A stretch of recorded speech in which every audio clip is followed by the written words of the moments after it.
Hi යාළුවනේ, අද මම ඔයගොල්ලන්ට ගෙනාවේ තිලස් විද්‍යාඥයා ගැන තොරතුරු කිහිපයක්.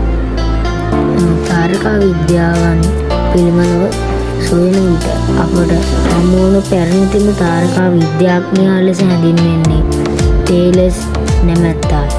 ඔහු ක්‍රිස්තු පූර්ව 636 සිට 546 කාලය තුල ග්‍රීසියේ මිලිටස් වල ජීවත් වූ දාර්ශනිකයෙක්.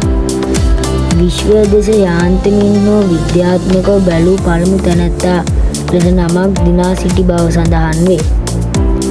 ඒ වනතෙක් දෙවියන් ලෙස ඇදහූ සූර්යයා වන තරු ගිනි බෝල ලෙස මුලින්ම හඳුන්වන ලැබුවේ තෙලස් විද්‍යාඥයෙක්. එසේම ඍතුවල කාල සීමාවන් සෙරෝස් චක්‍ර සහ නක්ෂත්‍ර මණ්ඩලයේ සූර්යයේ එදිනෙදා පිහිටීමේ වෙනස්කම් ආදිය පිළිබඳව තේලස් විසින් මත පළ කරනු ලැබුවා. ශ්‍රීමත් අයිසැක් නිව්ටන්.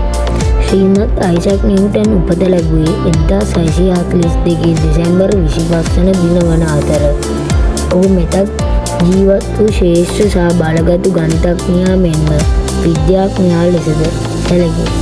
නිව්ටන් භෞතික විද්‍යාව ගණිතඥයෙක් සහ තාරකා විද්‍යාඥයෙක් වූ අතර ඔහු බොහෝ ප්‍රායෝගික අත්හදා බැලීම් මත පරීක්ෂණය කළ අතර සම්භාව්‍ය යාන්ත්‍ර විද්‍යාවේ මූලධර්ම සඳහා අඩිතාලම දැමීය. ඔහු වයස අවුරුදු 12 දී ලින්කන්ෂයර් හි පිරිමි ළමුන් සඳහා අධ්‍යාපන ආයතනයක් වන ද කිංස් ස්කූල් වෙතද යවන ලදී. චරිතාපදාන රචක එන්.ඩබ්ලිව්. චිටෙන්ඩන් තරුණ නිව්ටන් අධ්‍යාපනයේ මුල් අවධියේදී හොඳ ශිෂ්‍යයෙකු නොවූ බව සිහිපත් කරයි. ඔහුට වයස අවුරුදු 15 දී ඔහුගේ මව දෙවන වරට වැන්දඹු වූ අතර මූල්‍යමය හේතු මත ඔහු ගොවිපළක් කළමනාකරණය කිරීම සඳහා පාසලෙන් ඉවත් කරන ලදී.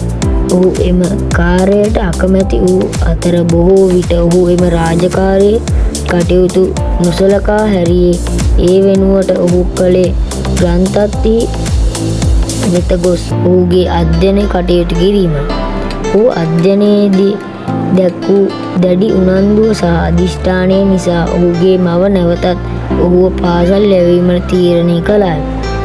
පාසල් අධ්‍යාපනයෙන් පසු ශ්‍රීමත් අයිසැක් නිව්ටන් 1661 දී කේම්බ්‍රිජ් හි යුක්ත විද්‍යාලයට ඇතුළත් වූයේ වයස අවුරුදු 16 දී.